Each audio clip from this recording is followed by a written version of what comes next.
importância dessa educação para desmistificar muitas vezes nomenclaturas que parecem aquela sopa de letrinhas, né? E que, ai meu Deus, eu tenho que agora gravar, será que é algo novo? E, enfim. Mas, por outro lado, a construção de competência, né?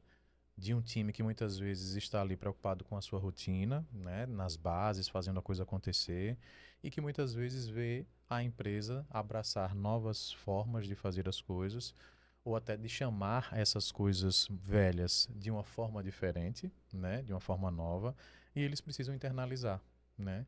Então eu entendo que esse pilar educacional é um pilar extremamente importante. E eu acredito que você, em algum momento, vivencia de forma oportuna a construção, por exemplo, de PDIs, de PDS, de planos de desenvolvimento, né? Então, a sua área capitaneia muito bem isso, né? Tem como objetivo fazer isso. E eu queria que você contasse um pouquinho dessa experiência, no sentido de dizer assim, poxa, André, é extremamente importante reconhecer qual é o tipo de competência que muitas vezes a gente tem, né, dentro da organização, até para fazer um processo de transição de conhecimento do status em que nós nos encontramos para aquilo que nós queremos enquanto objetivo estratégico, já que eu vou querer implementar uma ação, uma prática, né, ESG, e a importância da educação dentro desse processo, né? Uhum. Não fazer isso de uma maneira talvez o que a gente chama de goela abaixo, né, Uhum. onde a gente impõe as coisas, mas como é que você enxerga esse pilar da educação dentro da sua experiência, o quão ele importante foi ou o quão importante ele é? É, comunicação, Perfeito. né? Toda a parte educacional, ela nasce a partir de um ponto que é chamado comunicação. Sim, A gente tem, eu acho que toda empresa tem algum tipo de problema de comunicação, sim, né? Eu acho que se a gente exerce muito bem essa comunicação interna, explicando, a sim, gente tem mania, e é justamente isso que você falou do goela abaixo, né? sim, Então, eu vou implantar e acabou. tá, Quando a gente comunica e explica o porquê daquilo, fica muito mais fácil das pessoas praticarem e entender. Porque, como eu disse, o ISD a gente já pratica. perfeito. Então, eu vou implantar, vamos supor, eu vou implantar o ISD na empresa. Eu acho que todo o processo de mudança ele gera resistência ao novo. Então, se eu não explicar, pelo menos de uma forma fácil, gente, olha, a gente já pratica o ISD. Então, a partir do que a gente pratica, eu vou explicar como é que funciona aqui dentro da empresa ou os ajustes e modificações necessários que a gente precisa fazer. Tudo claro, tudo de forma uniforme. O que é uniforme? Eu posso explicar para o gestor, mas eu também preciso explicar para a base, Hum, né? E eu sou a favor de sempre treinar a gestão primeiro, é a minha forma de trabalho, porque eles são comunicadores, perfeito. né? Eles são os disseminadores das informações. Então, se a gente não tiver alinhado com a gestão, fica muito difícil se comunicar com a base, Exato. porque normalmente a base vai se comunicar com o gestor. Então, treina a gestão, tudo, todo mundo fica alinhado no ISD.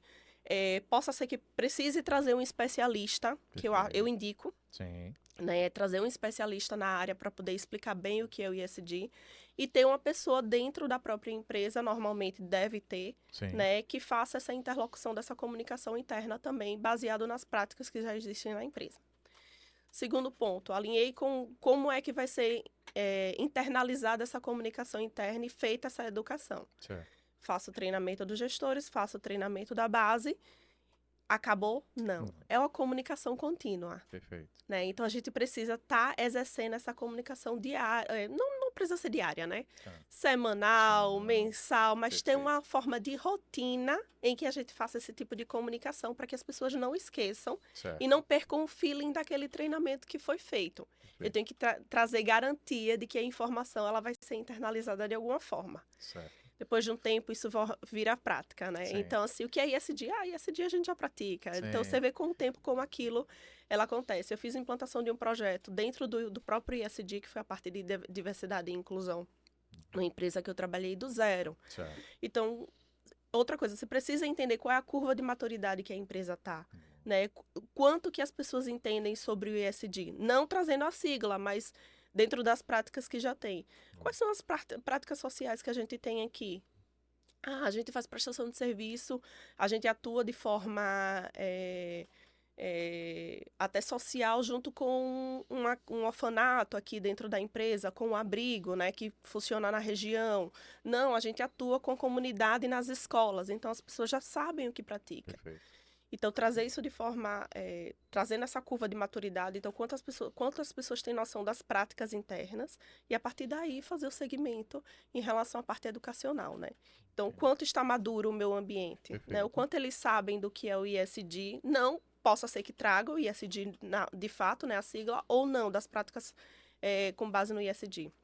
A partir da curva de maturidade que eu tenho da empresa, seguir com as outras práticas. Porque assim, não adianta eu imputar um ISD, sendo que as pessoas não Sim. estão maduras no nível suficiente para absorver aquele conteúdo.